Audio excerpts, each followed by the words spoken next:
마태복음 17장 1절부터 13절 말씀입니다. 마태복음 17장 1절부터 13절 말씀입니다. 신약성경 28명입니다. 저부터 한 절씩 교독하겠습니다. 엿새 후에 예수께서 베드로와 야고보와 그 형제 요한을 데리시고 따로 높은 산에 올라가셨더니 그들 앞에서 변형되사 그 얼굴이 해같이 빛나며 옷이 빛과 같이 휘어졌더라. 그때 모세와 엘리야가 예수와 더불어 말하는 것이 그들에게 보이거늘 베드로가 예수께 여쭈어 이르되 주여 우리가 여기 있는 것이 좋사오니 만일 주께서 원하시면 내가 여기서 초막셋을 짓되 하나는 주님을 위하여 하나는 모세를 위하여 하나는 엘리야를 위하여 하리이다. 말할 때 호련히 빛난 구름이 그들을 덮으며 구름 속에서 소리가 나서 이르시되 이는 내 사랑하는 아들이요 내 기뻐하는 자니 너희는 그의 말을 들으라 하시는지라. 제자들이 듣고 엎드려 심히 두려워하니 예수께서 나와 그들에게 손을 대시며 이르시되 일어나라 두려워하지 말라 하시니 제자들이 눈을 들고 보매 오직 예수 외에는 아무도 보이지 아니하더라. 그들이 산에서 내려올 때 예수께서 명하여 이르시되 인자가 죽은 자 가운데서 살아나기 전에는 본 것을 아무에게도 이르지 말라 하시니 제자들이 물어 이르되 그러면 어찌하여 서기관들이 엘리야가 먼저 와야 하리라 하나이까. 예수께서 대답하여 이르시되 엘리야가 과연 먼저 와서 모든 일을 회복하리라. 내가 너희에게 말하노니 엘리야가 이미 왔으되 사람들이 알지 못하고 임의로 대우하였도다. 인자도 이와 같이 그들에게 고난을 받으리라 하시니. 같이 읽겠습니다. 시작. 그제서야 제자들이 예수께서 말씀하신 것이 세례 요한인 줄을 깨달으니라. 아멘. 오늘 말씀은 예수님께서 베드로, 야고보, 요한을 데리고 높은 산에 오르시고 변화되신 모습이 기록되어 있습니다. 변화산 사건이라고 부르는 이 장면을 통하여서 우리가 알 수 있는 몇 가지 내용이 있습니다. 첫째로 베드로는 변화의 의미를 제대로 이해하지 못합니다 라는 것입니다. 베드로는 변화의 의미를 제대로 이해하지 못합니다. 3절 4절 말씀 같이 읽겠습니다. 시작. 그때 모세와 엘리야가 예수와 더불어 말하는 것이 그들에게 보이거늘 베드로가 예수께 여쭈어 이르되 주여 우리가 여기 있는 것이 좋사오니 만일 주께서 원하시면 내가 여기서 초막셋을 짓되 하나는 주님을 위하여 하나는 모세를 위하여 하나는 엘리야를 위하여 하리이다. 아멘. 오늘 말씀을 보면 예수님께서 변화되시고 또한 모세와 엘리야가 예수님과 더불어 이야기하는 모습을 베드로가 보았습니다. 베드로는 변화의 이 의미를 제대로 이해하지 못했습니다. 그래서 이렇게 이야기합니다. 주님 여기가 좋사오니 라고 말입니다. 그래서 초막셋을 짓겠다고 합니다. 다시 산에서 내려가는 것이 아니라 그 산에 계속해서 머무를 것을 생각하고 그리고 여기가 좋다고 말을 하는 것이죠. 모세는 율법을 대표하는 인물이고 엘리야는 선지자를 대표하는 인물입니다. 즉 계시를 대표하는 사람입니다. 율법과 선지자를 대표하는 사람들이 예수님과 함께 하는데 1절을 보면 예수님께서 죽음을 말씀하신 뒤 6일 뒤에 이들을 데리고 따로 올라가십니다.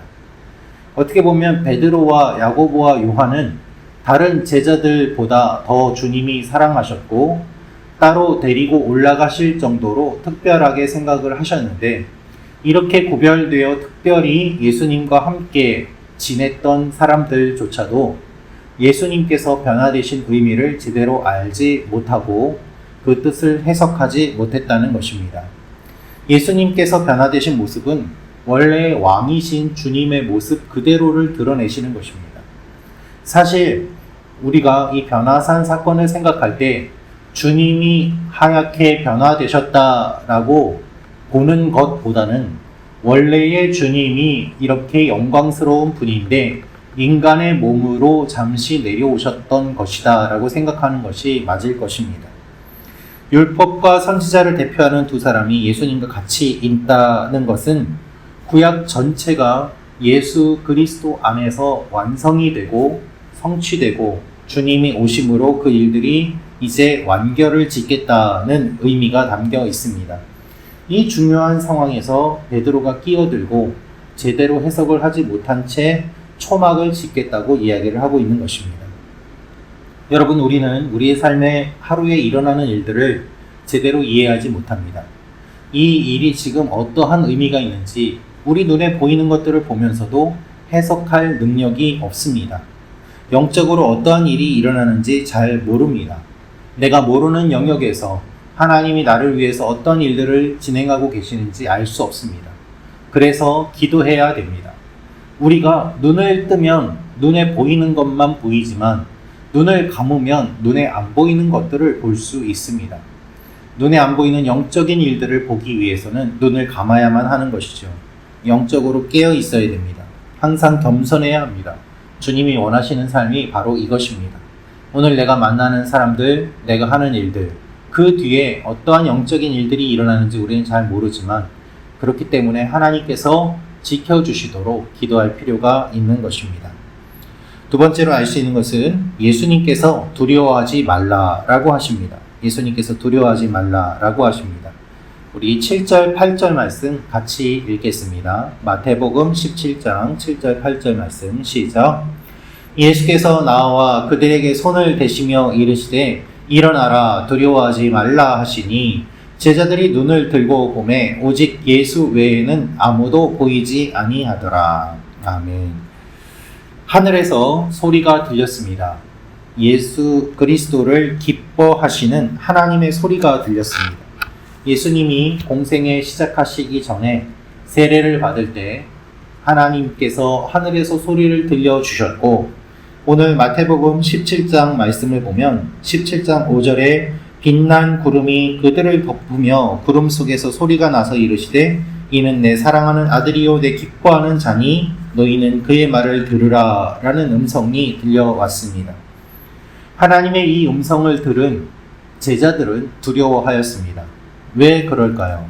하나님은 거룩하신 분이기 때문입니다. 여러분, 하나님의 거룩하심을 우리가 경험하게 되면 우리는 하나님 앞에 제대로 서 있을 수 없습니다. 우리는 죄인된 존재이기 때문입니다. 하나님께 압도되기 때문입니다. 거룩한 하나님을 만날 때의 사람들의 반응은 두려움이에요. 나의 죄가 드러날까 하는 두려움. 하나님 앞에 내가 죄인이구나 라는 것을 깨달았을 때의 그 두려움. 이 두려움 가운데 있을 때 두려워하지 않을 수 있는 유일한 방법은 무엇인가 하면 예수님의 만져주심입니다. 주님을 우리가 덧입어야지 두려워하지 않을 수 있습니다. 우리의 모습이 그대로 드러나면 두려워할 수밖에 없습니다. 여러분, 많은 사람들 앞에서 우리가 발가벗겨진 채 있으면 두렵고 부끄러울 수밖에 없지 않습니까? 그렇기 때문에 그 위에 옷을 덧입습니다. 우리가 죄인된 모습으로 있지만 예수 그리스도의 보혈로 우리를 덮어주심으로 말미암아 우리의 수치를 가려주시고 우리의 죄를 덮어주시고 우리가 죄인이지만 죄 없다고 인정해 주시는 믿음으로 말미암아 의롭다고 인정함을 받는 그 일을 주님이 이루어 주신 것입니다. 그래서 우리가 기도할 때에도 우리의 이름으로 기도하는 것이 아니라 예수님의 이름으로 기도를 드립니다. 강한 햇빛에 우리의 피부가 노출되거나 눈이 노출되면 피부가 망가지고 시력을 잃을 수 있습니다. 그래서 피부를 보호하기 위해 옷을 입고 선글라스를 쓰는 것처럼 하나님은 빛이시기 때문에 빛 대신 하나님께 가까이 가면 갈수록 우리의 부정과 잘못된 모습이 더욱더 크게 드러나게 됩니다. 우리가 하나님 앞에 나아갈 자격은 없습니다. 그럼에도 불구하고 매일 하나님 앞에 나와서 기도할 수 있는 그 이유는 무엇인가 하면 주님이 우리를 불러주셨기 때문이고 예수님이 날마다 우리를 주님의 보혈로 덧입혀 주시기 때문입니다. 이 일을 위해 주님이 십자가에 달려 돌아가신 것입니다. 이것을 기억하며 은혜를 사모하며 하나님 앞에 나아가는 여러분과 제가 되기를 원합니다. 마지막으로 예수님의 말씀을 듣고 제자들이 깨닫습니다. 우리 마태복음 17장 12절 13절 말씀 같이 읽겠습니다. 시작. 내가 너희에게 말하노니 엘리야가 이미 왔으되 사람들이 알지 못하고 임의로 대우하였도다. 인자도 이와 같이 그들에게 고난을 받으리라 하시니 그제서야 제자들이 예수께서 말씀하신 것이 세례 요한인 줄을 깨달으니라. 사람들은 메시아를 오직 영광과 승리의 주라고만 생각합니다. 그래서 자신들의 정치적인 독립을 꿈꾸고 있습니다. 그런데 예수님은 그렇지 않기 때문에 베드로, 야고보, 요한에게 지금 본 것을 말하지 말라라고 이야기를 하십니다.